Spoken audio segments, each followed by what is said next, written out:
to tell. It's gonna be a great Noel. It's the Advent Calendar House. Muppets, Batman, Smurfs, and even Garfield's Halloween. We're gonna take a trip down memory lane. Frosty, Rudolph, and a bunch you've probably never seen. It's Mike and pals that come to entertain. Turn the knob and lift the latch for fun and laughs that can't be matched.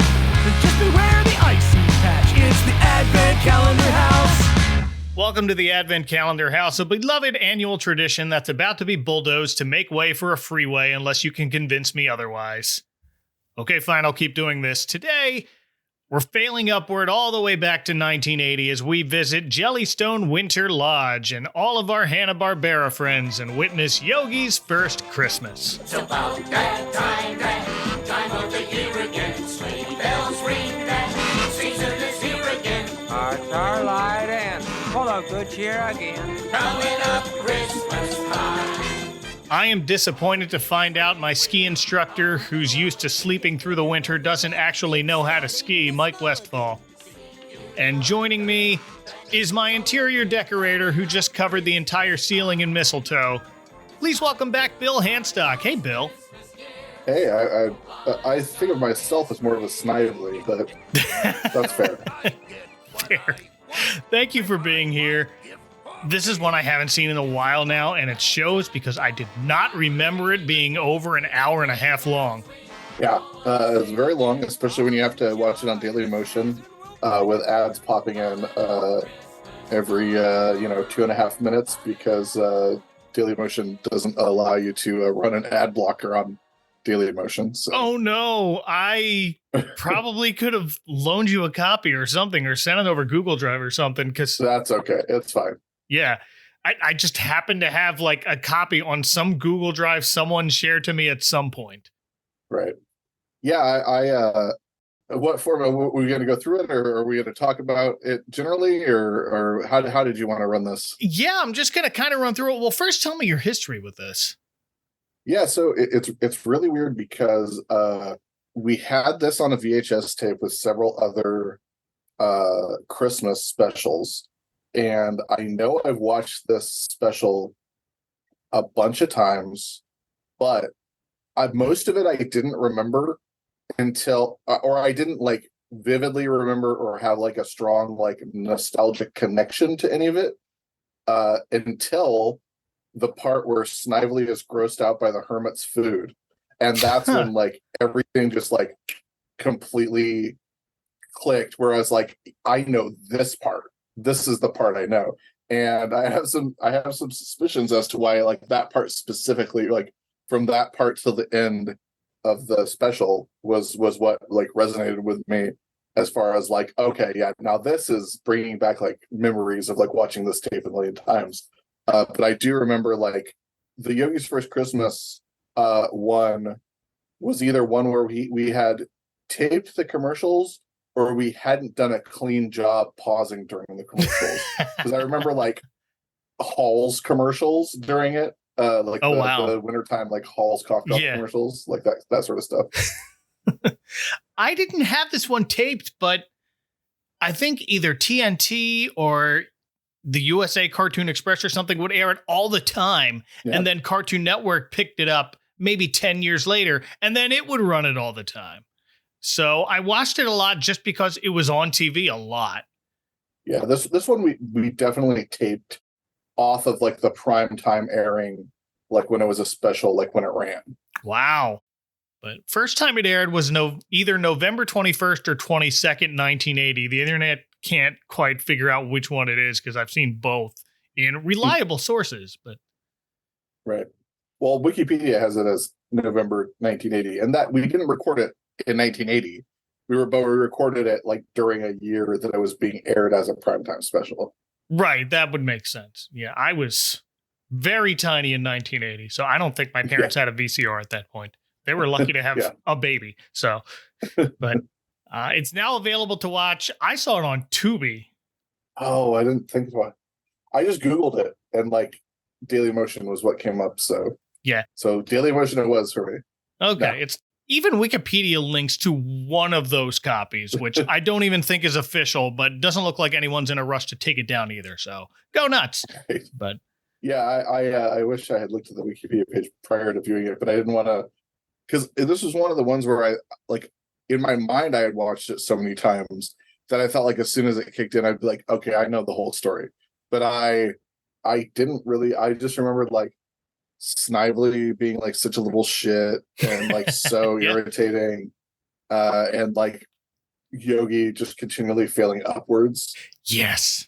But I didn't even remember that stuff like all that well. It was only like I remembered beats like right after they happened until we got to the gross food.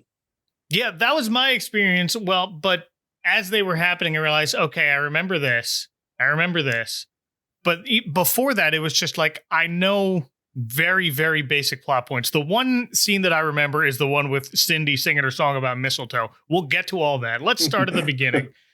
All right. First, I'm going to quickly run through the main voice cast now. I'm not going to do the whole thing where I go through each voice cast member. It's Hanna-Barbera regulars I've talked about so many times. And if you're listening to this, you probably know these characters well anyway. If you don't, I don't know. Go watch this first. You'll pick it up. But Dawes Butler and Janet Waldo are both here. The last time I talked about them was on the Jetsons Christmas Carol. They were Elroy and Judy there. And then rounding out the rest of the regular cast are Don Messick and John Stevenson. Last time I talked about those two was on a Flintstones Christmas Carol. So there's a couple of other voices. I'll get to them later, but we open with a typo. Right out of the gate, or rather onto it, the first thing we see is a sign that says Jellystone Park with a Y. Did you catch that? No, I did not catch that. Oh, it's like the first thing you see is a misspelled sign, and that set the stage for the rest of this. The artist forgot Yogi Bear didn't live in a real Yellowstone Park, but then remembered halfway through and decided, you know what? Nobody cares. I'm on a deadline. During the opening song, because they're driving up to the some of the Hanna-Barbera regulars are being driven by Ranger Smith up to the winter retreat in some sort of open air tank. They call it a bus. It's open air tank. It's in no way a bus. It does not resemble a bus in any fashion. No, it's almost like a G.I. Joe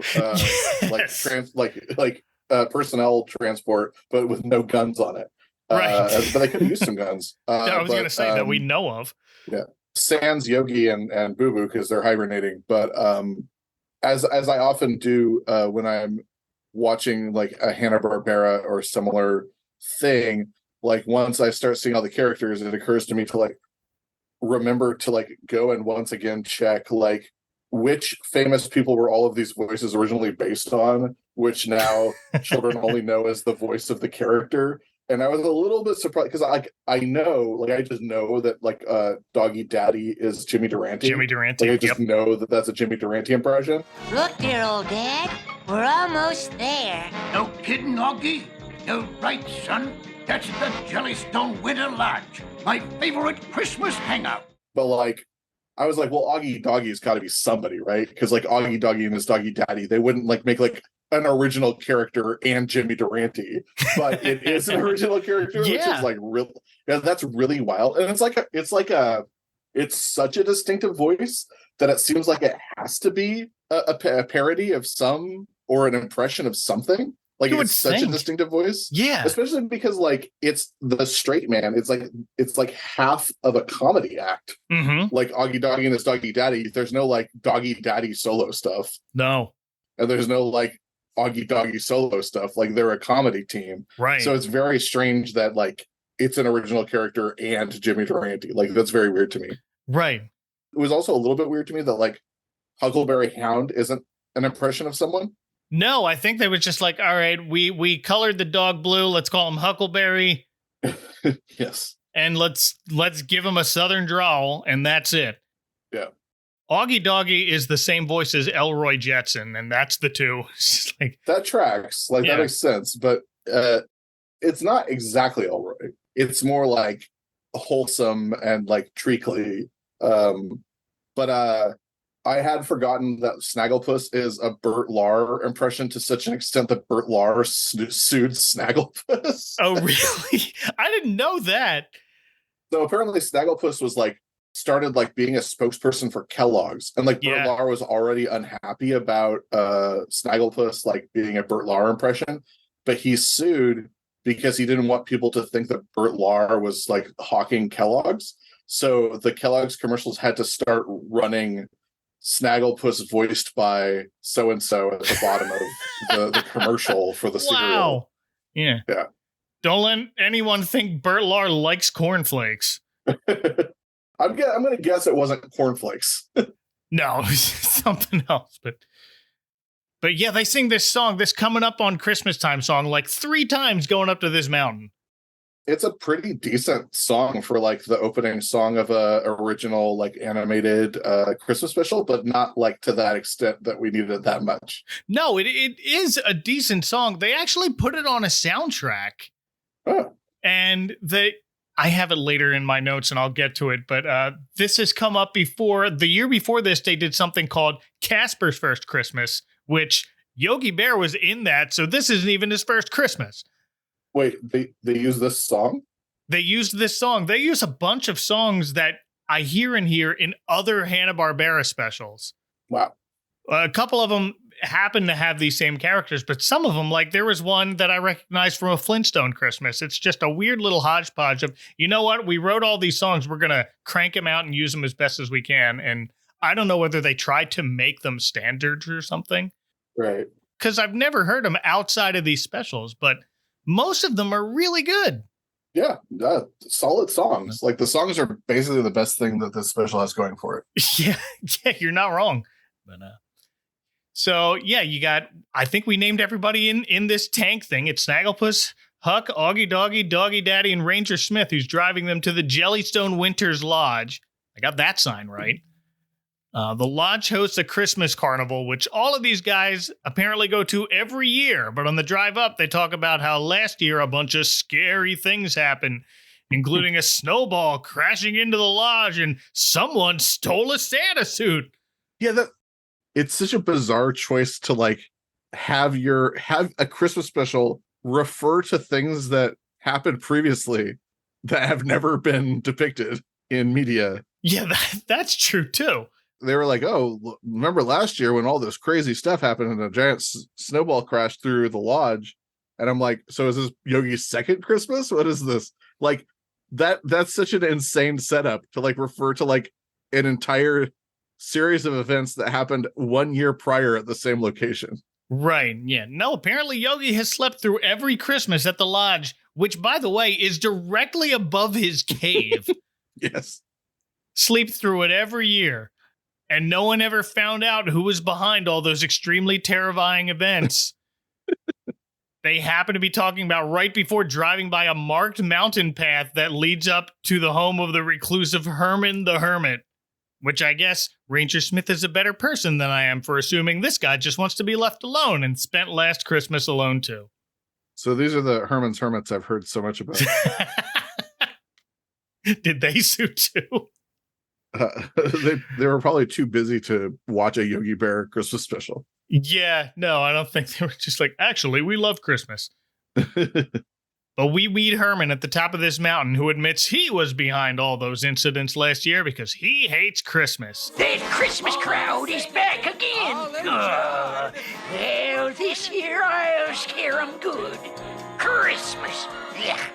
We'll catch up with him later. For now, the gang arrives at the lodge, and they're greeted by the manager, Mr. Dingwell, which is a very silly pun of a name for a hotel manager. I agree. Tells his guests he has good news and bad news. First, the bad news. This may be the last Christmas you'll spend here. Because someone wants to build a freeway in its path, but it'll only close if the lodge's owner agrees to sell, which she's been strongly considering because the stuff from last Christmas scared away all the other customers. Literally the only guests at the lodge this year are these 4. But that made me ask, can they even do that? Can you run a freeway through a national park? Well, it's probably going to be tough. We don't know what state this occurs in, so we don't know what lobbyist interests are at hand greasing the palms of the local Congress people. Yeah. So like it's not unheard of. I think the stranger thing is that the freeway would go through a national forest and over a mountain. Right. That's a little weird. No, but yeah, the note I have here is the real answer is, of course they can. Rich people can do whatever they want. Yes, that too. I also like the lodge might be closing if the owner sells it, which, yeah, probably. That's how this stuff usually goes, actually. Also, she's going to sell it to the freeway? Yes. Like there's a buyer, like the freeway is lined up as a buyer, but she hasn't decided whether she wants to sell, but everyone knows about the potential deal. Right. Yeah. Usually these road plans are public information. But the good news, Mr. Dingwell says, is that if this Christmas goes smoothly and the owner, Mrs. Throckmorton, enjoys herself, she may decide not to sell the lodge. So they all decide to get the festivities started with the only song we've heard in this special so far. Only this time, Augie Doggy has a giant bass drum he starts playing. And that is what wakes up Yogi and Boo Boo. What's this? The beat, my feet. Maybe spring has sprung already. Huh? It's not even half past winter. No one ever brought a bass drum before to the Christmas festivities. So like a full Christmas lodge of revelers is not enough to wake up a Yogi and Boo Boo, but one Augie Doggy played bass drum is. Right. It's a pretty big drum, to be fair, but he's hitting it pretty hard. He's wailing. Oh yeah. But no. And they call this thing a carnival. It's the Christmas carnival. And that has never woken up two bears sleeping directly underneath this lodge. Yeah, they have like a ski jump competition and all sorts of things happen. And apparently last year a giant snowball crashed through and demolished the lodge, and that didn't wake up Yogi. No. Well, the snow muffled the sound. So Yogi is awake now, decides to check out what all this noise is about, and he crawls up a back tunnel I've never seen before and lets out under a tile in the lodge's kitchen. I've got to know whether that tunnel was there before or after they built the lodge. It's probably best not to think about these things. No, I'm thinking, okay, we build an escape tunnel in case of a fire, and we'll put it in the kitchen where fires happen, and we'll just cut through this open cave full of bears. Don't worry about it. It'll be fine. Well, before it was a lodge, it was a prison. Oh, and, well, that explains everything. Yeah, and the prisoners working in the kitchen tunneled out. It's the Jellystone redemption. Yes, Yogi's going through the Andy Dufresne back way.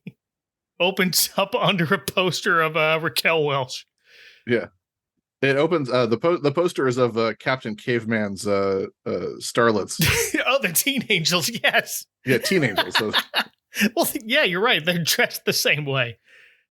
Well, very shortly after they enter the kitchen, they meet the lodge's resident chef, Otto, who thinks they're a couple of staff members he's been expecting to arrive. We never meet the actual staff members who were supposed to show up. What happened to them? This lodge is very understaffed because it has a hotel manager and a cook, and that's it. And that's the total of the staff. And Ranger Smith doubles as security. Ranger Smith is constantly thrust into doing any job that is needed at any time. Yeah, basically. Chef Otto is voiced by Hal Smith. I am Otto the chef. You waiters will help me prepare the food. Yes, sir, Mr. Otto. I know all about food. Aha! What is your specialty? Well, sir, I got no speciality. You might say I'm an expert on picnic baskets. In the winter, we do not fix picnic baskets. That's a voice I haven't talked about in a while. Last time I talked about him, he was the voice of Santa in A Flintstone Christmas. And spoiler alert, he also voices Santa at the end of this special as well. Is he the voice of Santa in the Fruity Pebbles commercial? I don't think so. I don't know who it is originally. For some reason, they re-recorded it, and it's Jim Cummings, and it's obviously Jim Cummings. Amazing. Like he's doing like almost like imagine Darkwing Duck, but it's Santa. What? But it's a weird, I don't know. It's Doing the 'tis the season to be sharing, Fred? yeah, it's just like tis the season to be sharing, Fred. That's so weird. There's no reason for them to have re-recorded it. It's not like Fred already said Happy Holidays instead of Merry Christmas. Well, I think the reason to re-record it is if they are interested in ceasing to pay royalties to a specific person. Oh, that could be it. I wonder. Yeah. Or if the person is deceased and his estate no longer wants, or perhaps they don't like to make a habit of having deceased people in commercials that they have to pay royalties to in perpetuity. That's probably it, because Barney's also re-recorded because that was after Mel Blanc died. So that's it. You solved the mystery. Yeah. Commercials are big business, man. Yep. I do want to point out, since Boo Boo has been introduced, that Boo Boo's Wikipedia page says it's unclear whether Boo Boo is a juvenile bear or simply a very short bear. That's the same age as Yogi. And I gotta say, I've genuinely never thought about it before. Neither have I. But like, I probably would have been inclined to say like, well, Boo Boo's a child because Yogi is also a child. They're bears. That's it. That's my favorite explanation. They're roommates. Yeah, they're children. Yup. Yeah. So this Chef Otto puts Yogi and Boo Boo to work in the kitchen. He starts making something that requires bits of hard-boiled eggs and tells Yogi to chop an egg. So Yogi takes a fresh egg and a big old meat cleaver, and it explodes in the chef's face. It's not how you make a Cobb salad. No, it is not. Maybe that's what he's making, a Cobb salad. So Otto has Yogi and Boo Boo pass out desserts instead, and that's when they run into the rest of his pals in the dining room hanging out by the tree. Yogi asks, do trees grow indoors in the winter? And they explain it's a Christmas tree, and upon learning he woke up in time for Christmas, Yogi decides to stay awake and experience it for the first time. So he knows about Christmas, but he doesn't know about Christmas trees. He's heard about Christmas. Maybe people send him Christmas cards. He's got a pile of mail in April. He's just like, what have you been doing? And in all of Yogi's travels, he's never seen a tree indoors. No, has he never been in like one of the cabins? Like Ranger Smith has a cabin and there's no plants in there? Preposterous. Very silly. And they all decide to sing a song about it's your first Christmas, Yogi Bear. Yogi Bear is having his first Christmas. Lucky him, he didn't hibernate. He'll finally get to see His first real Christmas tree. With popcorn strings and sparkling things that he helped decorate. it's your first real Christmas, Yogi Bear. This is not one of those songs that's on this album. This album's called Hanna-Barbera's Christmas Sing-Along. It's from 1991, and it's available to stream. Links in the show notes. Yeah. Well, after this song, Ranger Smith and Mr. Dingwell discover, oh no, Yogi's here. They do not want him here to cause hijinks while the owner of the lodge is there to decide whether to keep it open. So the ranger attempts to bring Yogi and Boo Boo back to their cave, but they don't want to miss their first Christmas now that they sang a whole song about it. So they escape by climbing up the chimney. Well, I do want to take issue with the fact that Augie Doggy has already been banging a bass drum loud enough to cause seismic activity, but the ranger is convinced that Yogi is going to be the one who blows everything with the owner of the lodge. Yeah, apparently the bass drum's okay. That's normal carnival activity, but no, not Yogi. My favorite Van Halen album, For Unlawful Carnival Activity. It's actually Van Halen 2 is my favorite. Yeah, well, of course. They climb up the chimney, slide down off the roof and onto a snowplow, so Yogi puts it in drive and runs over the ranger and Mr. Dingwell. They're going to celebrate their first Christmas and no one's going to stop them. And then the ranger stands on Mr. Dingwell. The first of many times that Mr. Dingwell will be stood upon in this special. He stands on him after he's been buried into the snow. So they get on a snowmobile and go after Yogi and Boo Boo, whose plow keeps inadvertently just chucking giant piles of snow at them. I don't think that's how plows work. Well, I know that's how the Wonka mobile works in Willy Wonka. You know, you're right. And I have to assume it's the same sort of internal combustion system. That's got to be it. Yeah, maybe it's not throwing snow. Maybe it's just that foam stuff. Foam party. Foam party. And it happens to be doing the same thing. And it's the same color as the snow. But meanwhile, here comes Mrs. Throckmorton, the owner, driving up to the lodge along with her nephew, Snively, who would rather be anywhere else. We'll soon be there, Snively. You're going to love the Jellystone Lodge. I hate it already. And so do you, Aunt Sophie. That's why you want to sell it. That's not true. I'm selling it purely for business reasons. I want to go home. Just like one of the worst voices. Like, oh, goodness. Just one of the worst voices. And as you said, it goes on for like an hour and 40 minutes. Yeah, so the voice of Snively is Marilyn Schreffler. I have not encountered her yet on this podcast. She was a Hanna-Barbera regular. She was the voice of Olive Oil from 1978 until her death in 1988. Yes. And this is basically, the voice of Snively is basically Olive Oil doing Marge Simpson. Oh my goodness, you're right. What? That's the perfect. Wow. And just upset at everything. I don't know how she got stuck with her nephew over Christmas. But if it's because his parents wanted him out of the house so badly, it's their fault for naming him Snively. Yeah. The names are very good in this because Throckmorton is like such like a rich person name, and Snively is like the epitome of like, what would you name an annoying rich child? And it would be Snively. It would be. There's no other option. Well, they're driving up when they get stuck on an icy patch. Keep warning people about that. Right at the foot of Herman the Hermit's mountain, and he doesn't want more people celebrating Christmas within a mile or so radius, so he tries to stop them by triggering an avalanche. It's the only way I know how. Yeah, just tosses a log down a mountain, and you know anything you roll down a snowy hill in any cartoon creates a giant snowball of death. Mm-hmm. Worked last year. The only thing that happens to save them from being crushed is Yogi, because he couldn't figure out how to stop the snowplow, so he just plows their car out of the way. So Mrs. Throckmorton thanks Yogi and Boo Boo. She thinks they're heroes, and upon learning from Mr. Dingwell they're actually just clumsy waiters, she congratulates him for hiring them and tells them they deserve a promotion. Why do you even say they were waiters? The chef thought they were. He could have just said, sorry about these bears who should be asleep. Sorry, they're just bears. They're right. They're unaffiliated bears. Unaffiliated bears. They're just hero bears. If you just said they're just hero bears, she probably wouldn't have felt obligated to give them a promotion. Right. She wouldn't have given them a job. She would have just been like, thank you, bears.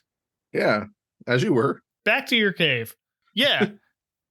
And in fact, Yogi and Boo Boo have both crashed and are asleep in the plow. But whoops, now they have jobs. I do appreciate, honestly, I really do appreciate that they keep falling asleep throughout the special. Yes. Because, like, that's a level of, like, attention to detail that I did not expect from this special. I have seen before several times. Right. Like, I was like, hey, they remembered that they're supposed to be hibernating right now, and that this would probably keep happening to them. And it never, like, almost never in the special is used as, like, them falling asleep is, like, the catalyst for something. No. It's always, like, things resolve and then they're asleep. Right. Just like, well, I'm tired and should be asleep, so... Yeah. It's not like a Deuce Bigalow, like, narcoleptic woman nope. Joke. No. If this special were a little bit more like Deuce Bigalow, I think we'd all prefer that. Well, we'd remember it a lot better. So now they have jobs as bellhops. So we're back in the lobby in their bellhop uniforms now, still trying to get in a nap while they can. And Boo Boo ends up dreaming about how he hopes to be awake when Santa Claus comes. And this is another song I've heard before. This Hope song was in A Flintstone Christmas. Hope is waking Christmas dawn, knowing Santa's been and gone. Hope can make our wish come true, maybe fill our stocking too. I wonder if people watching this in 1980 who had watched all these other cartoon Christmas specials recognized that these were the same songs being used over again. Hey, wait a minute. Right. Yeah, I mean, like, so when we were kids, like, we would just watch any Hanna-Barbera thing because it was a cartoon and it was on TV. Yep. But I wonder, like, were the fans of like primetime network sitcom The Flintstones also fans of Yogi Bear? In my mind, it's like, well, they would have to be. Right. But it's entirely possible that like the Flintstones and Yogi had like different audiences. Yeah, that's like trying to think of a good comparison. Like maybe adults watch the Flintstones, like maybe that was the Simpsons of the time, and maybe like Yogi was like strictly for kids. Like I have no idea, but I would assume that by 1980 it was just the same audience. Yeah, at that point they're kind of just blending together anybody who had been watching the Flintstones, and then you had like the boomers are growing up and having us, so they're watching it just like, hey, here's some cartoons from our childhood. So I definitely resonate with that. Well, these two can't nap for long. They're on the clock now, and Mr. Dingwell keeps dinging his front desk bell. Not very well after all, since that doesn't wake up the bears. It's Huckleberry Hound who has to wake him up by shouting, "Free picnic baskets!" And Mr. Dingwell gives Yogi a piece of paper with an announcement to read over the loudspeaker. It's the announcement of a figure skating contest in an hour by the nearby pond to be judged by Mrs. Throckmorton herself. And since it's over a loudspeaker, Herman the Hermit hears the announcement and plans to do something about it to teach these city dudes to let him have a little peace. So he pours salt on the ice to make it melt, but hears voices coming and hides. And it's Yogi and Boo Boo whose job it is to scrape the snow and the salt, dumping it right where Herman was hiding without realizing it. Everyone has like so many different jobs. Like Miss Throckmorton's there, and like I don't remember if she's ever like, oh, I love judging the skiing competition every year or skating competition every year. It's just like, well, this is another thing I have to do, and I bet my despised nephew Snively will win it because he's so good at everything. And she hates that he's so good at everything. Like, she spends this whole special, like, hoping someone will take her stupid nephew down a peg. It's like Miss Throckmorton and Snively are like that clickhole, the dreaded Laramie. Which of my three horrible sons are you? Well, Yogi's ordered to deliver lunch to the Throckmorton's room. There we find Snively complaining to his aunt that he doesn't want to participate in the figure skating contest because he's been trained by professional skaters and competing against a bunch of amateurs is beneath him. Competing against a bunch of amateurs who are all animals. But his aunt goads him by asking, oh, are you afraid one of the guests will show you up? And that works because he's like 10. And that's how negging was invented. Yeah. Mrs. Throckmorton invented negging. There it is. I'm like waiting for the violins from whenever someone calls Marty McFly a chicken. You know, honestly, the miss. Now that I'm just thinking about it, I think the Mrs. Throckmorton like arc, like I think the only thing that it's missing that it would have like in any other context is like if the ranger or like not the hotel manager, not Mr. Dingwell, but if like the ranger or like some other adult human there like wanted to plow Miss Throckmorton. Like that's the only thing it's missing is like she finds love at the end of it. Right. Even if it's like a Groucho Marx situation, you know? Yeah. Yeah. They had the mistletoe. They easily could have done something. Easily. Otto doesn't. Yeah. Poor Otto. He never got his waiters. Nope. Well, Snively tells Yogi he should enter the contest and even gives him his aunt's ice skates to practice. Tells him you have to wear them all day to get used to them, even while you're working. And Yogi doesn't know this kid, so he says, thanks, you're generous. So off he goes, and soon Mrs. Throckmorton can't find her skates and reports them missing to Ranger Smith, who immediately concludes they were stolen. So he starts inspecting every other guest's skates, which doesn't take long because there are like 4 other people there. Eventually finds them as Yogi comes tumbling down the stairs in the lodge, and the ranger says, that's it, I'm bringing you back to your cave. After I take you to jail. That's right. But there's no way Yogi's missing Christmas, so he escapes out a window. Meanwhile, the figure skating contest is happening now, and Snively earns an impressive score of 9.5, even though his aunt was really hoping someone would show him up and, quote, shrink that swollen head of his. I wish I, the judge, had a say in this. But as always, I must remain impartial. Yes, must be fair. Why did she bring Snively here if she knows he'd hate it? His parents are dead. Yeah, she owes his parents a life debt. He's her ward. Yep. One thing that just occurred to me: Ranger Smith keeps threatening to take Yogi back to his cave, and he like keeps loading like Yogi and Boo Boo back into that tank to take them back to the cave. Why doesn't he just lift up the tile in the kitchen? Hey, yeah, he can slide down. Be a lot faster. He doesn't know about the tile. But to Mrs. Throckmorton's delight, here comes Yogi running away from Ranger Smith and still wearing her skates, and he manages to keep his balance all while avoiding the Ranger. Does a triple axel over a moving snowmobile and wins the competition with a perfect 10 that he wasn't even involved in.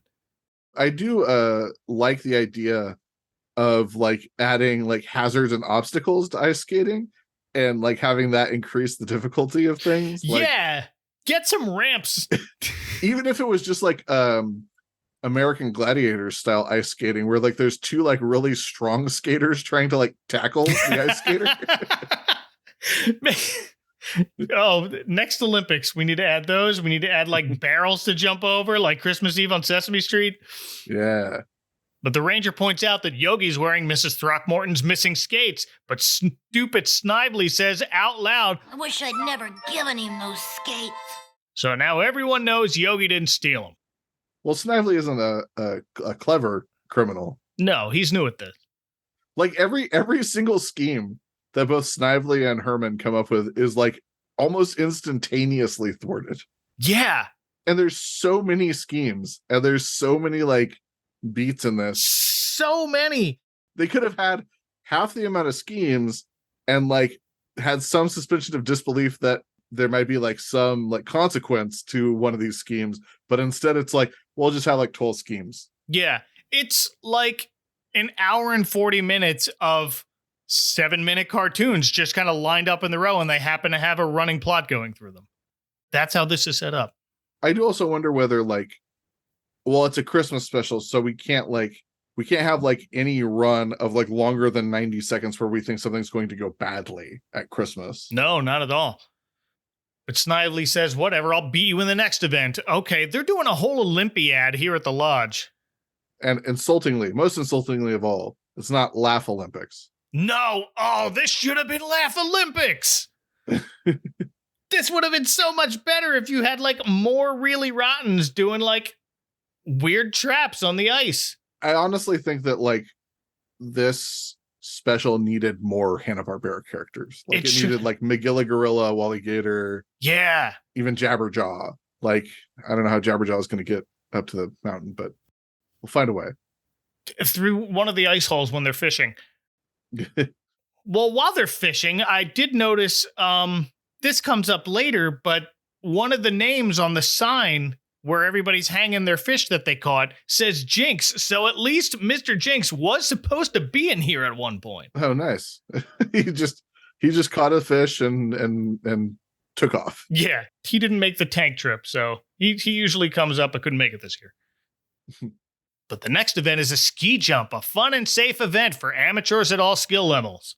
None of the gang can quite stick the landing, but miraculously, none of them are severely injured either.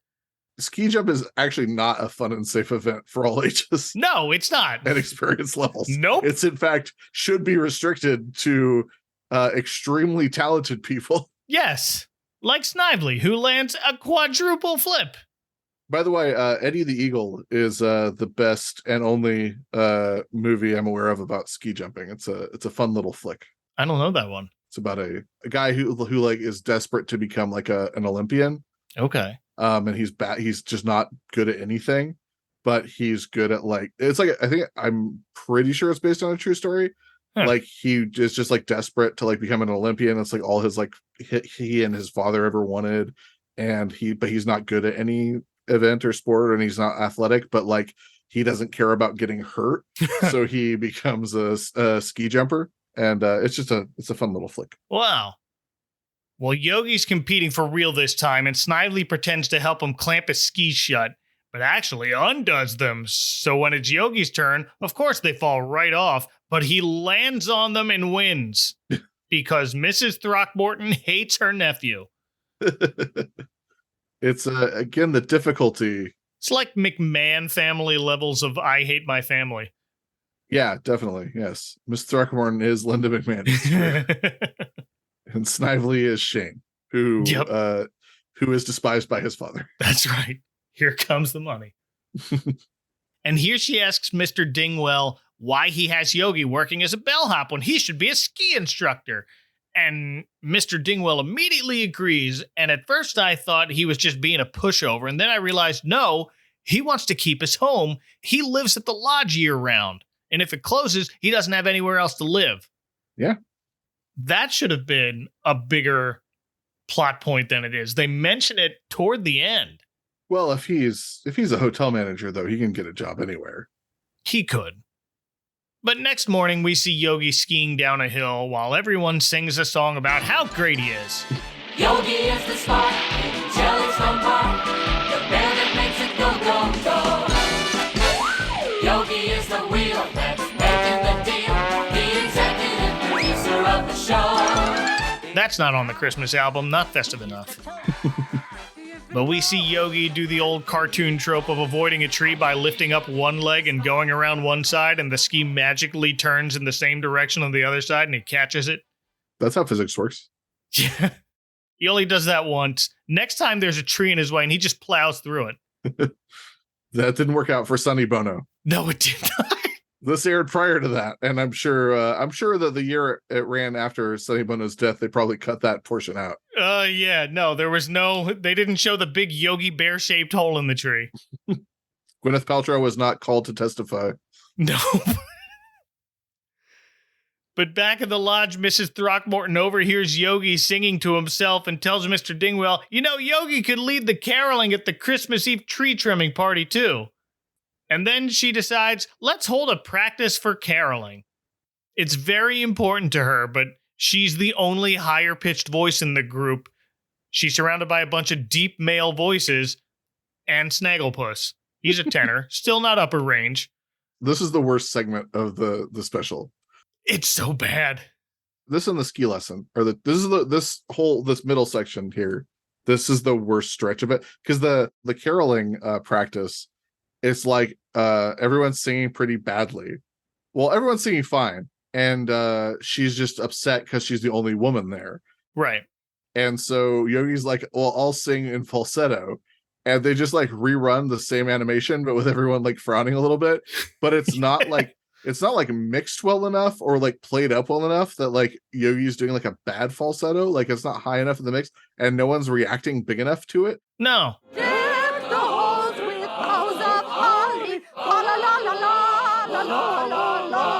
It's just like a little bit worse than it was before. They're just mildly bothered by it, but... And then Ranger Smith says to himself, well, there goes the Jellystone Lodge. Oh, you think that's going to be what shuts down the place? They should have, at this point, just shot Snively, and she would have been like, I love this lodge. But Boo Boo has an idea, and he runs out of the lodge to go wake up Cindy Bear. Yeah. The perpetually topless Cindy Bear. Yeah. She's what I remember the most about this special, and we'll get to why shortly. I have an inclination as to why, but yep. It seriously never like really occurred to me that it looks so scandalous to have her wearing a skirt that's that low and then like no top at all. It's the classic Minnie Mouse look. Minnie Mouse wears a shirt or a dress. Yeah, but she didn't at the beginning. I guess. Well, even like it's been years since like Mickey's been topless. Yeah, that's true. We saw Mickey yesterday and he was topless and it was weird. Oh, wow.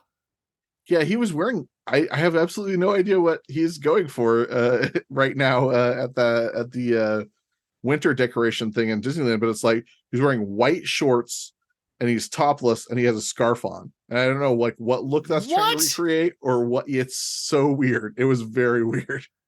That's so wow. Like I thought you were talking about Phantasmic when they come around and he's on the steamboat outfit. No.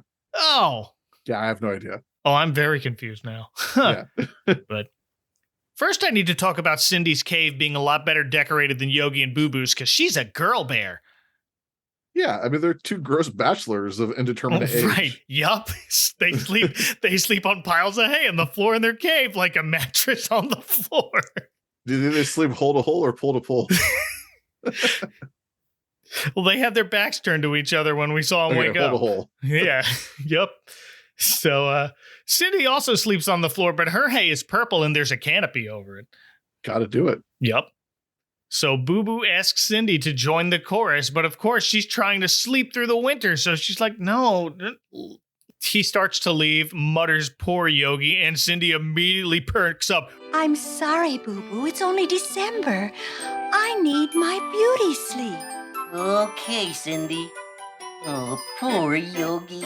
Yogi? What about Yogi? Because Cindy Bear has a single character trait, and it's being hot for Yogi. Mm-hmm. My favorite Van Halen song, Hot for Yogi. Hot for Yogi. As soon as Boo Boo explains he's leading the caroling, she runs into the lodge and joins in, and the singing sounds better with her one additional voice. And this is where, after this is where she gets her big sultry number, right? A little bit later. First, it's time for another ski lesson. It's still the bad part.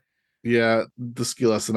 It's just like Yogi's trying to like fake his way through being a ski instructor. Yeah.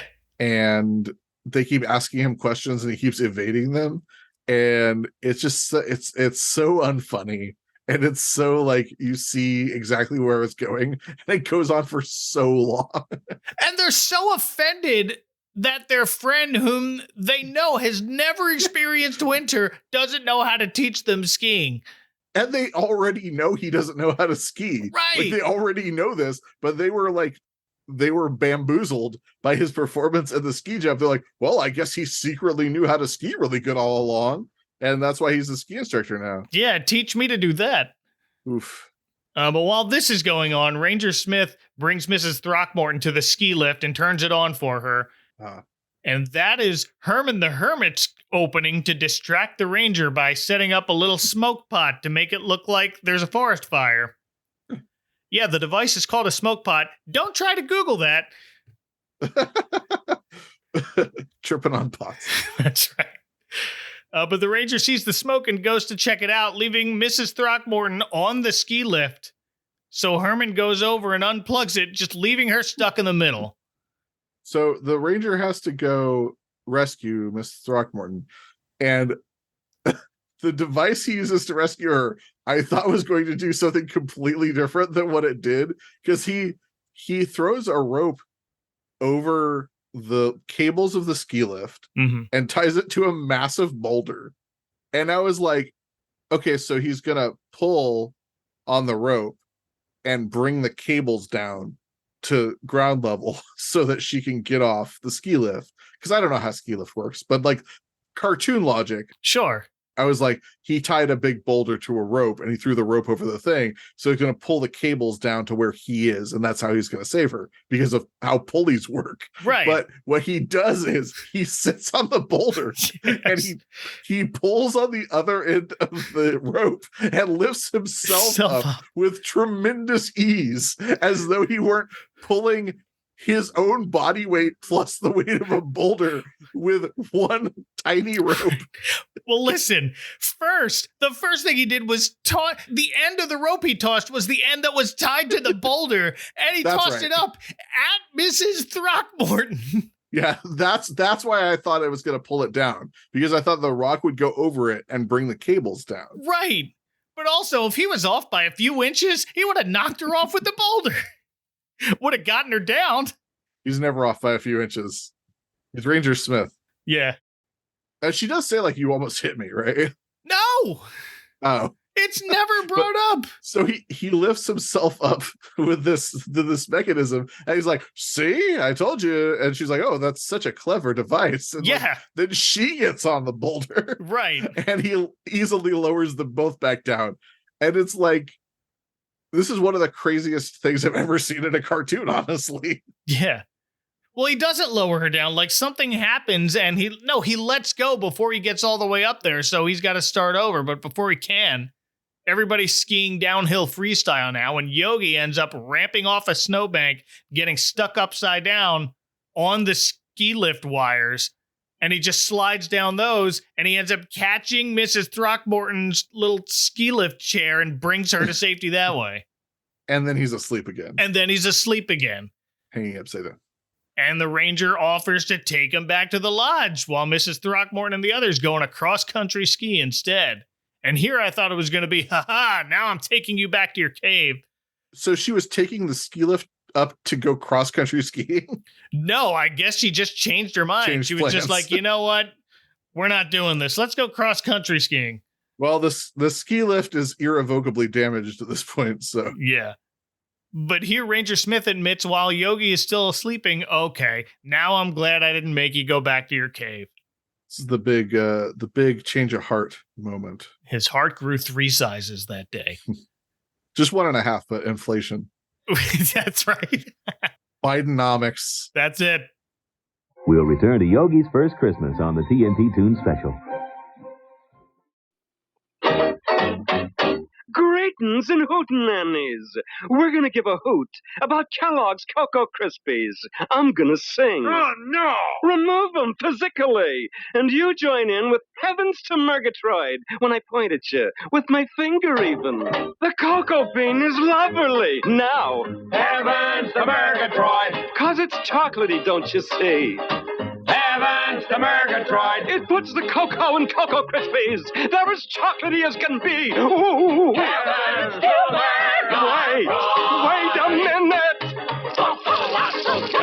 Hey, knock it off! Chocolate shake! Only crunchy! From the top! No! For chocolate shake! Hey, cut it! Chocolate shake! Murgatroyd! Hold it! Try 'em!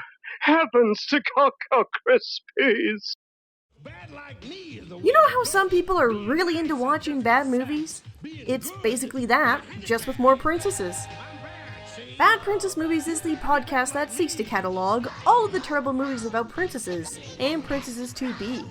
I am your host Christy, and I like to torment my friend and co-host Bree by making her watch and talk about these awful, sometimes downright terrible princess movies. That's really all there is to it. So if you want to hear us goof on these films and don't mind a bit of swearing while we're doing so, come and join us on our podcast, Bad Princess Movies. And now, back to Yogi's First Christmas on the TNT Toon Special. Meanwhile, back at the lodge, Mr. Dingwell has given Cindy a job as a waitress, so she and Boo Boo are there just hanging out. When Boo Boo looks up, grabs a stool, and gives Cindy a smooch because he's just learned about mistletoe. And he introduces the concept to Cindy, and this is the greatest thing she has ever heard. She hears about mistletoe, and then she cannot hasten fast enough to cuck Boo Boo. Right? He's like clearly interested in her. Yeah. She does a whole song and dance about how mistletoe is her new favorite thing. Show me a sprig of mistletoe that Yogi Bear will stand below, and I'll show you a gal that isn't shy. Kisses the lodge's standard issue moose head on the wall, which blinks its eyes and gets droopy antlers. Yeah, it just becomes a Pedro Almodovar film for like, 3 minutes. So when Yogi comes back, he's still tired, but Cindy doesn't care. She has a surprise for him. But she hung her mistletoe over a table with a plate full of sandwiches, so that's what he thinks the surprise is. That's her own fault, really. But and then she says, "Al, let's have sex." And Yogi says, no pig. Back out on their cross-country ski adventure, Mrs. Throckmorton and the gang stop by Jellystone's famous geyser, Old Faithful. They couldn't think of both a cute, slightly different name for the geyser and the park. Jellystone is always just like, it's just Yellowstone. Yeah, they're in Wyoming. Yeah, it's been renamed because of the sponsorship rights have been bought by Smuckers. That's it. and Smuckers needs to put that freeway through. Yep. So that's it. It's the Smuckers Freeway. The Jelly Highway. Mrs. Throckmorton asks why it's called Old Faithful, and Snagglepuss explains, "Because it's one of nature's unpredictable wonders." That's not right. That's the opposite of right.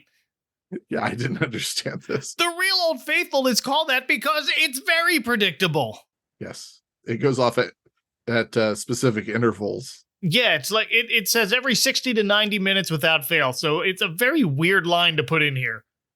But they watch it erupt, and Snag, Huck, and the doggies all play up how it's a big tourist attraction, and people come from all over and stay at the lodge to see it.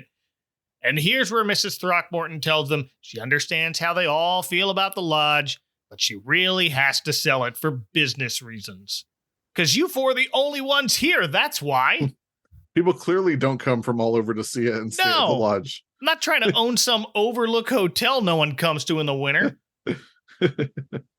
Well, back at the lodge, Cindy has learned from her mistake of hanging mistletoe over just a plate of sandwiches, so she hung mistletoe everywhere, all over the lodge.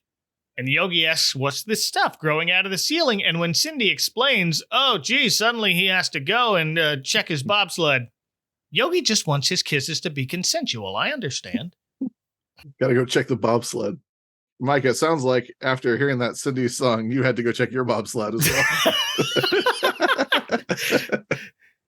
So he hides from Cindy inside a bobsled, which inadvertently starts sliding out of control down a hill and right into Hermit the Hermit, who's dressed up as an abominable snow monster to try and scare the cross-country skiers.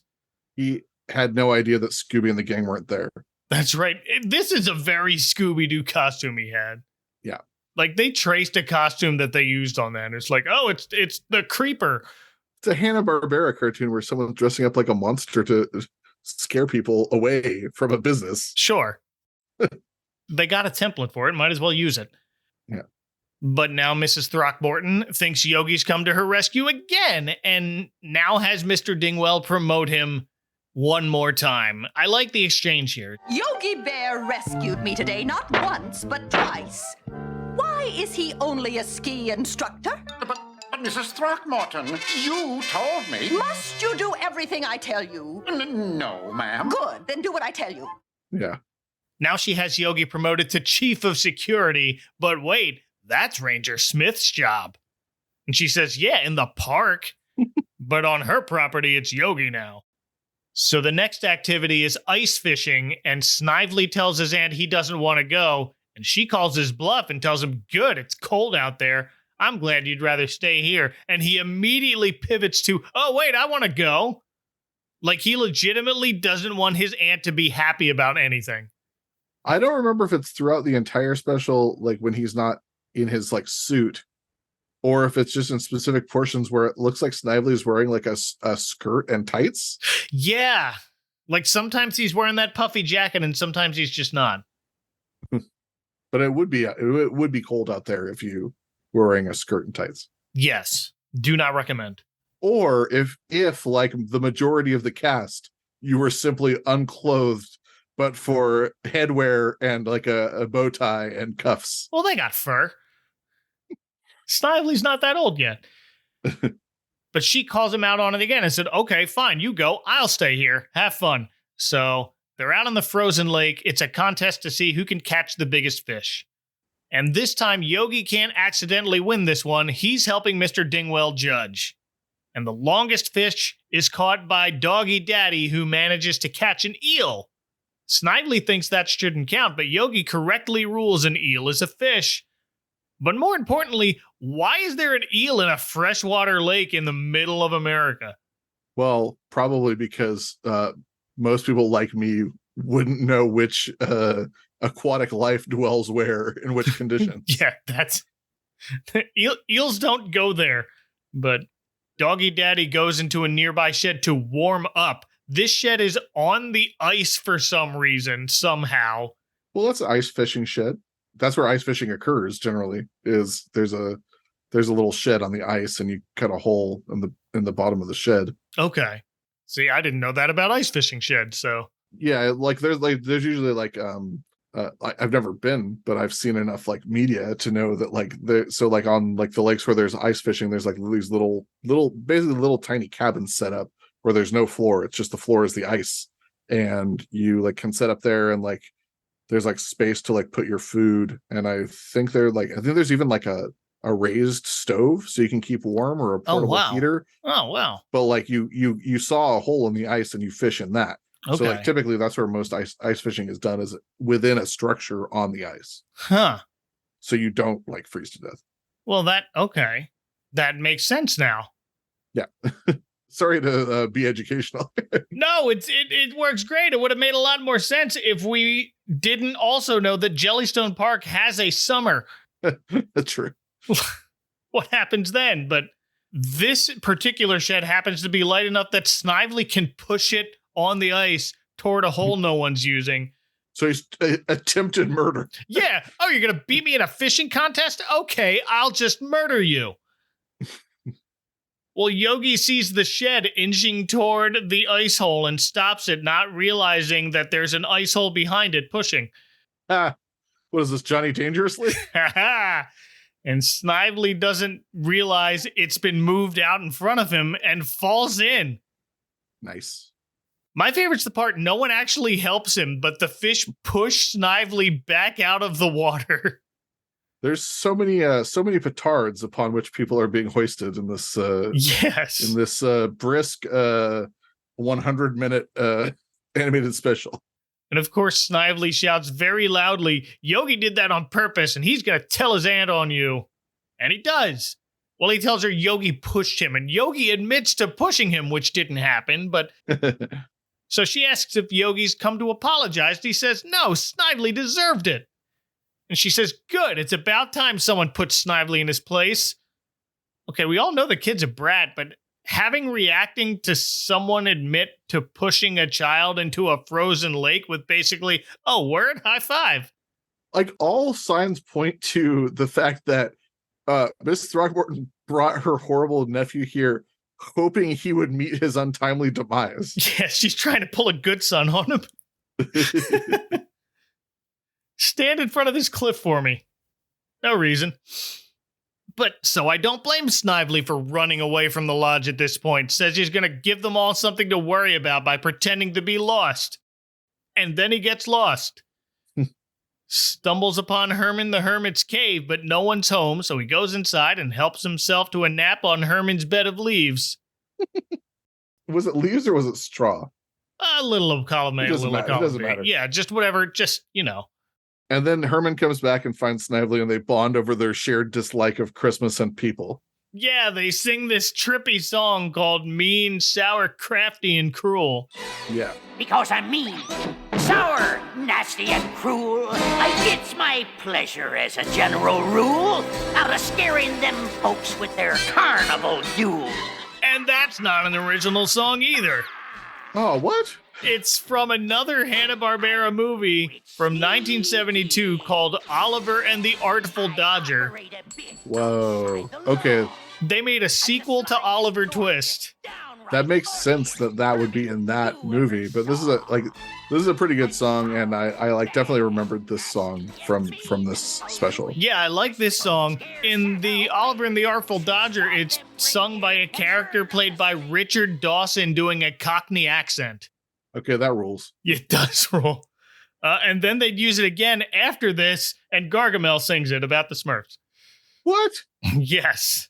In a Christmas special, or just no, not in the Christmas special. Just an episode of the Smurfs. Gargamel sings about how mean, sour, crafty, and cruel he is.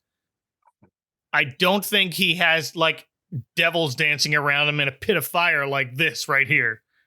Like, so this is like, I've never heard about Hanna-Barbera doing this, but it makes sense with like how cheap Hanna-Barbera is, or like not cheap, but like that their whole thing was like the economy of like making these things over and over again. Like, it makes sense that they're like, okay, we'll pay people to write 8 songs, but we're going to use them a million times. Yeah, it's something that I'm just realizing as I'm watching this special because they're cramming them all in here. Mm. But Mrs. Throckmorton now realizes Snively is missing and correctly concludes he ran away to spite her.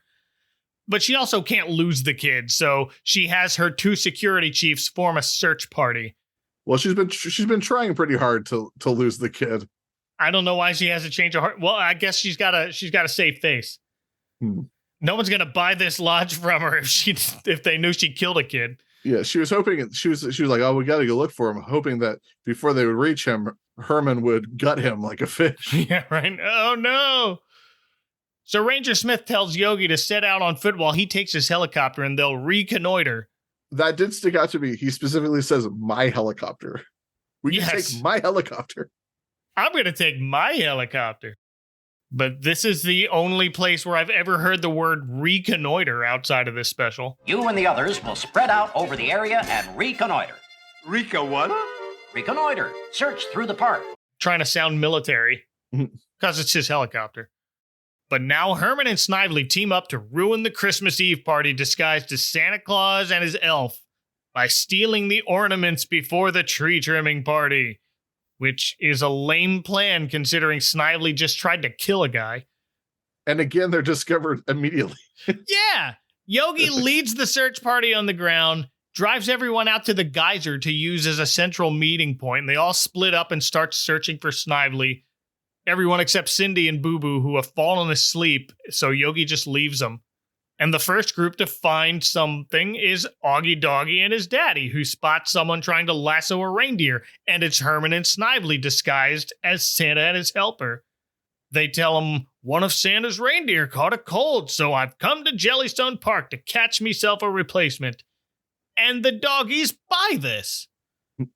So they move on. While Herman and Snively, now knowing there's a search party looking for him, sneak over to the snowmobile where Cindy and Boo Boo are still sleeping and release the emergency brake, letting it roll down a hill on top of the geyser. Then they head to the lodge, telling Mr. Dingwell, oh, we're actors the ranger hired for the tree trimming party, and they're here to check out the chimney. Why would the ranger be hiring? I don't know. That's his other job.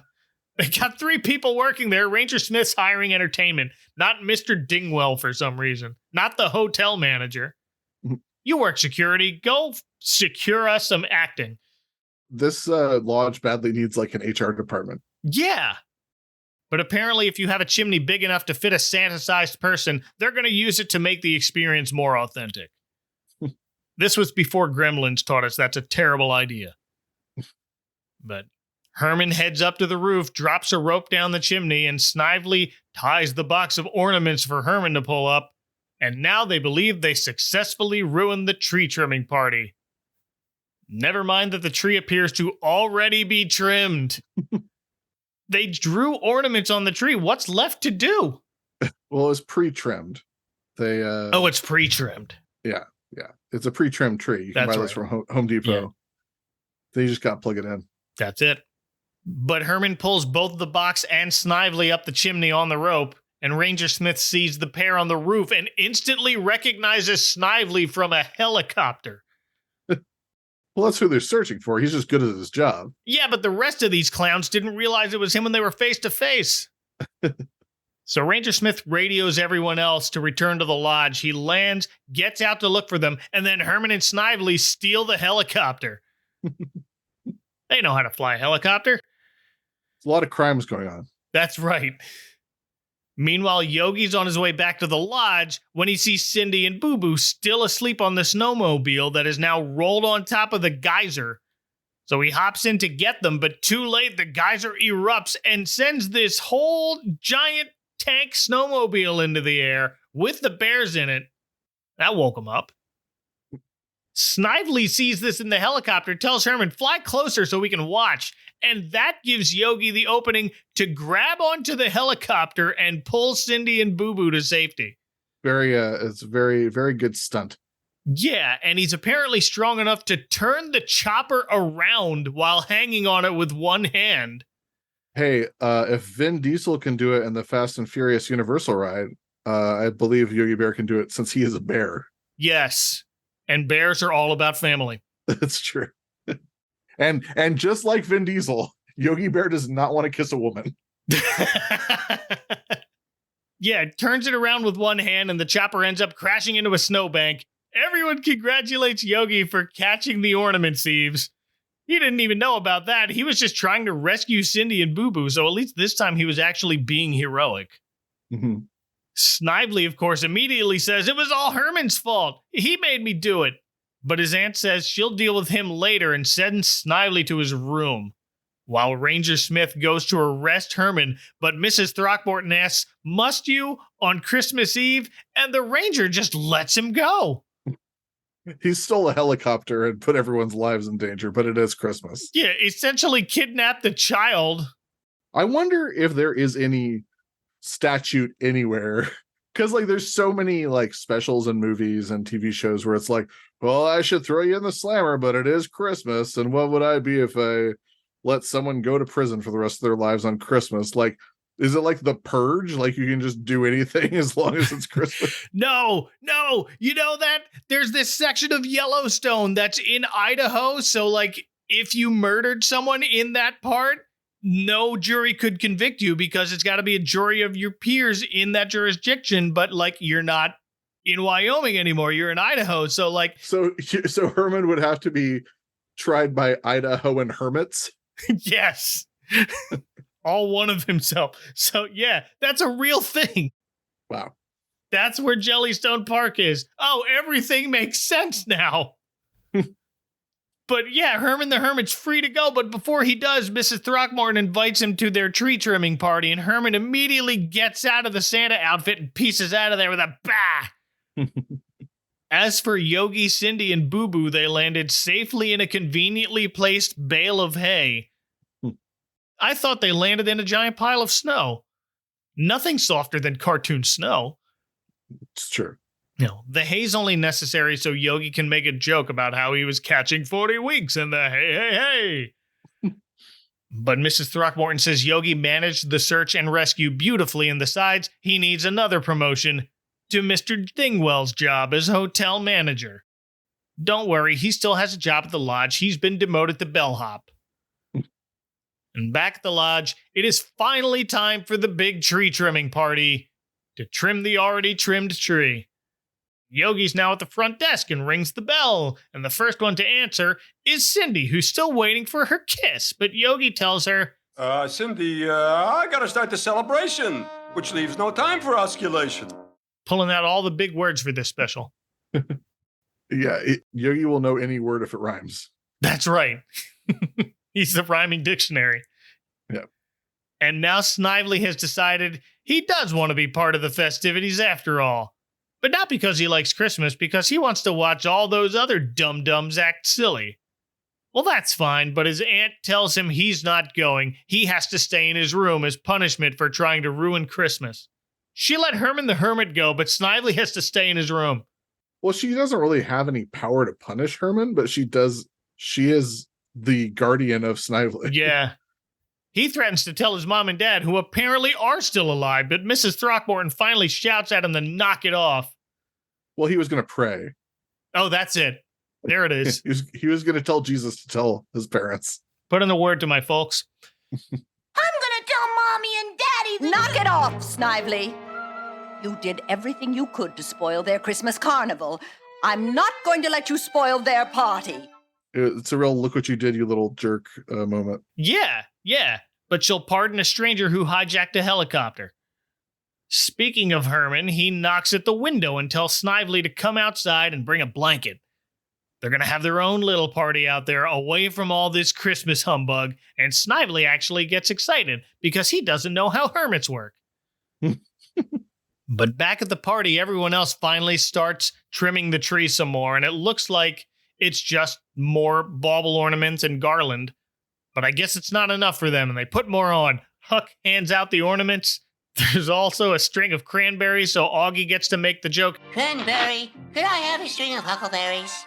And they all sing a song about making a big to-do this Christmas. We're making a big to-do about this Christmas.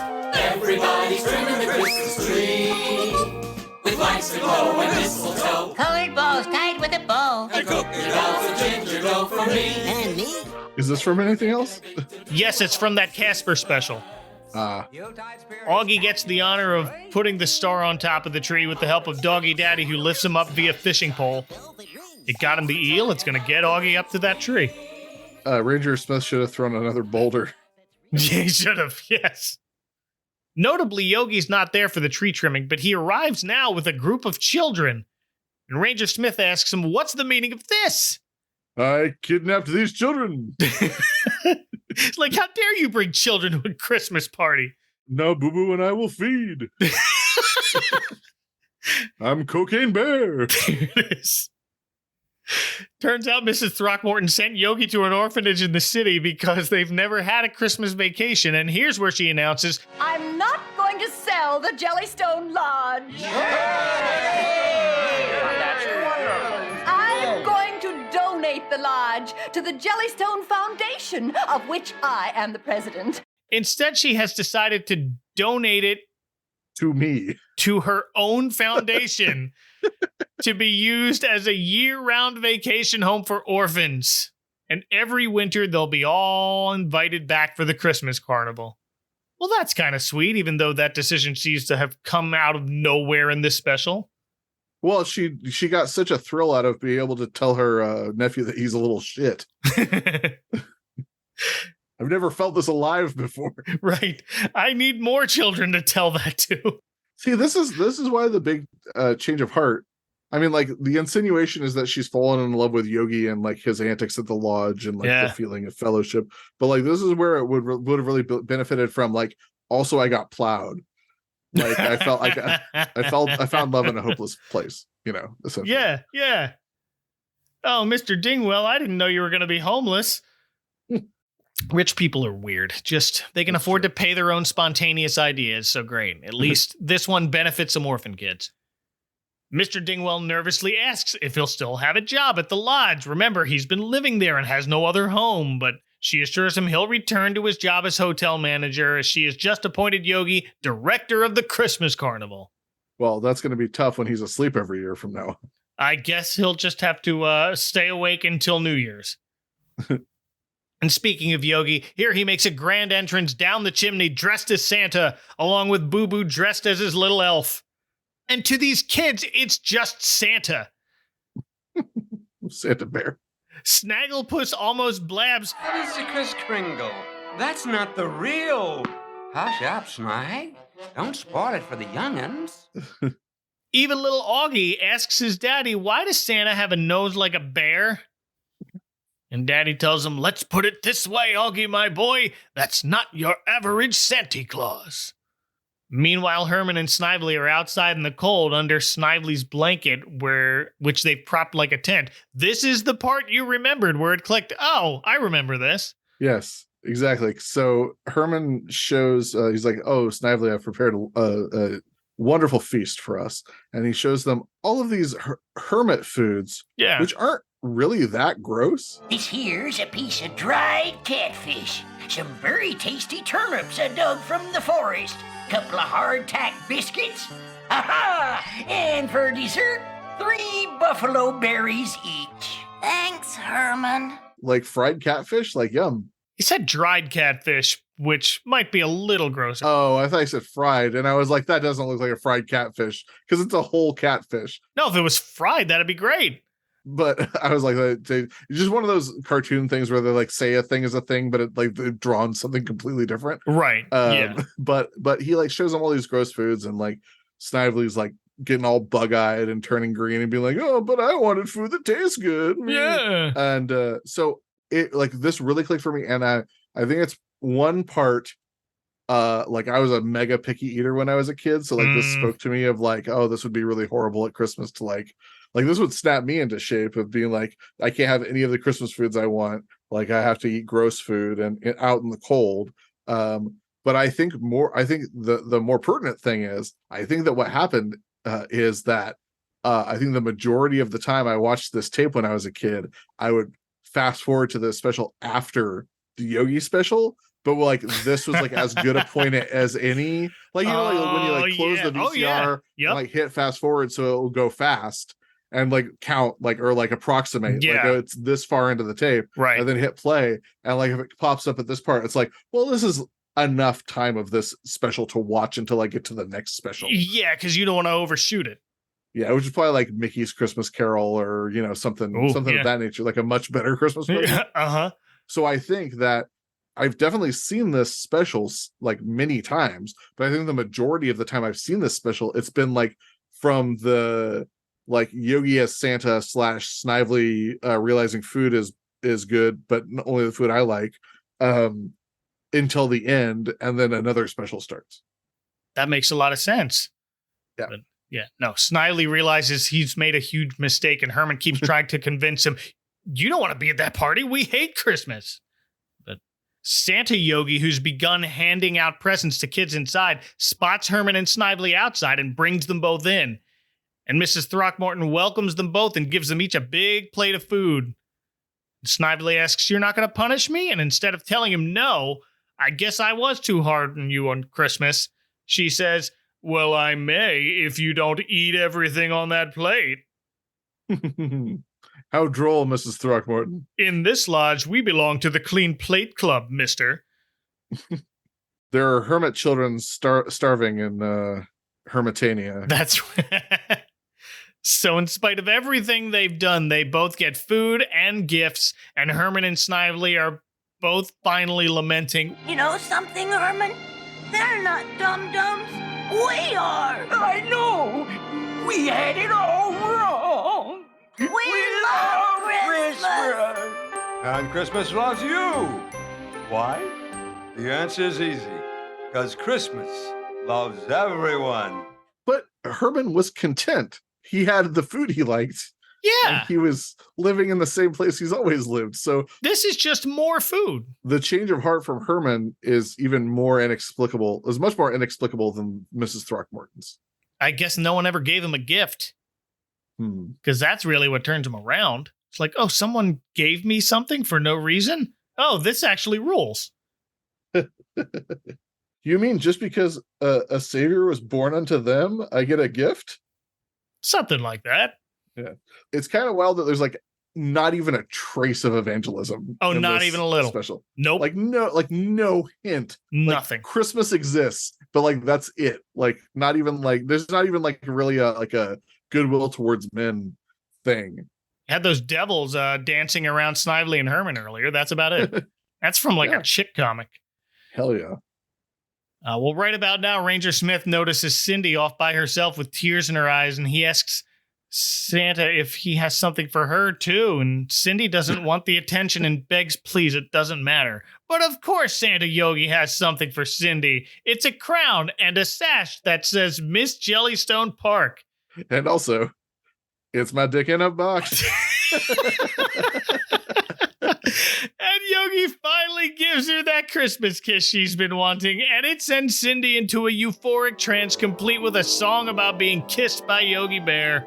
All at once, I've just decided that I'm very much excited. I've been kissed, I mean kissed, by Yogi Bear. Spoiler, Cindy, the kids are still right here, and they still think it's Santa. But not for long, because the real Santa arrives down the chimney. They don't know it's the real Santa at first. They think it's some other guy dressed like Santa who happened to come down the chimney. They think it's a Santa that probably Ranger Smith hired. Oh yeah, that could be it. Snagglepuss even goes as far as to tell him, this here's a private party. But Yogi insists, let's not forget our Christmas spirit, and then proceeds to critique Santa's outfit. Well, now, sir, the overall effect ain't bad.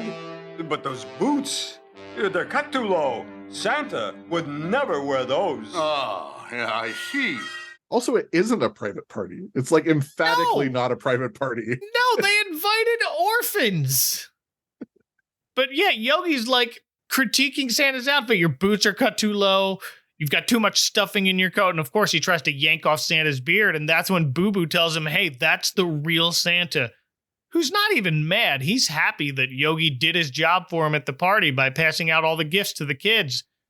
Says, thank you, Yogi Claus, and gives him the gift of a picnic basket. Nice. Which Yogi can't appreciate because he has officially crashed. He's fallen asleep again, and not even the whiff of that picnic basket gets him to stir. So Santa tells Ranger Smith that when Yogi wakes up in the spring, wish him a happy Christmas for me. He says happy Christmas. I think Mrs. Throckmorton said that to the other two earlier, but... Well, this is the portion of Jellystone that's in England. Oh, that's it. That makes sense. But Santa heads back up the chimney. This one, he goes up from a sitting position and sort of gets vacuumed up like a Jetsons elevator. But Ranger Smith decides, now that Yogi managed to stay awake through Christmas, he'd better bring him back to his cave. But no, he didn't. It's still Christmas Eve. Don't congratulate him. Cindy and Boo Boo are still awake. I guess that nap they had on the geyser was enough. Let Yogi sleep for the night. Wake him up Christmas morning. But no, that's where they're ending this. Everyone goes along with the ranger to Yogi's cave. They all take a lit torch and head out on skis. Did they just leave all the orphan kids at the lodge by themselves with Mr. Dingwell? Otto's there. Otto's gonna tell them a story. 'Twas the night before Christmas. And they're all playing with their toys. They'll be fine. But yeah. We get one last song before the credits. Everyone sings It's Our Favorite Time of the Year. It's our favorite time of the year. It's that magical time of the cheer. I guess part of the reasons the heart of the season of Christmas is practically here. We heard that song in a Flintstone Christmas as well, but this time it's a whole chorus singing it instead of just Fred. This version sounds sweeter, but I think I actually prefer Fred Flintstone just belting it out by himself.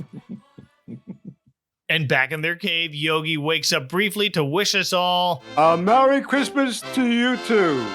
Ho, ho, ho. And that's it. The end. That was a long one, but I had fun. Yeah, I mean, it's wild. I don't have any interest in watching it again or showing it to my son or anything. I might. Yeah, maybe. I don't know. Like, I guess everyone could use a sexual awakening such as you experienced watching Cindy Bear go through her metamorphosis into a woman. A real man, I feel like a woman bear moment from Cindy. That's it. It's just wild to like realize that like there's only a portion of this special that I know really well, but I like, and then like a lot of it I didn't remember, and just seeing like how long it is and how many things like don't go anywhere. It's such a weird structure. It was like, yeah, totally interesting viewing, but it's not like good in any real respect, especially to find out that like all of the songs have been used in other things that are probably much better. Yeah, that's the weird part. What I like about how long this is, though, is that you don't have to pay attention to it the whole time. You could put it on as background noise while you're decorating or doing other stuff. For sure. Yeah. It's a real Yule log of a Christmas special. It is a very Yule log Christmas special. In my youth, I definitely like played it and then like played with Transformers or G.I. Joes or something like while most of it was happening. Yup. So. But thank you, Bill, for joining me on this adventure in middle to upper hotel management. Oh yeah, thank you. I learned a lot. If I ever want to have a career as a waiter and then a bellhop and then a ski instructor and then the chief of security and then a hotel manager. Yeah. Wow, you got all of them. Well done. This will come in handy. Well, if people want to fill your ceiling with mistletoe, where can they find you on the internet? You can find me on all social media at Sundown Motel. I am still on Twitter and I'll never call it anything else. But when that finally goes away or I'm charged $1 a year, you can find me under the same name at Blue Sky or Instagram or anywhere else you might type that name in. And I have a book out called We Promised You a Great Main Event, which is an unauthorized history of WWE. And that's available anywhere you buy a book. Well, probably not the brick and mortar stores at this point, but like online, anywhere you buy a book. Yeah. You can find that. So yeah, that's me. That's where I'm at. Yeah, please check out all of those links. It's a very fun read. They're all in the show notes and on the web at adventcalendar.house. You can also find me wherever I wish to be found at linktree.com/adventcalendarhouse. Thanks for listening. Next episode is Christmas Eve, and it's also a Scrooge Sunday this year, so find out what version of A Christmas Carol you voted for me to cover. Or didn't vote, I don't know. Something won, and we're talking about it. It's gonna be fun. Talk to y'all then. For now, for Bill Handstock, from the middle of a ski lift where I'm hanging upside down and holding a cable car with my bare hands, this is Mike Westfall reminding you to mind the icy patch, and eels are fish. Deal with it. Good night.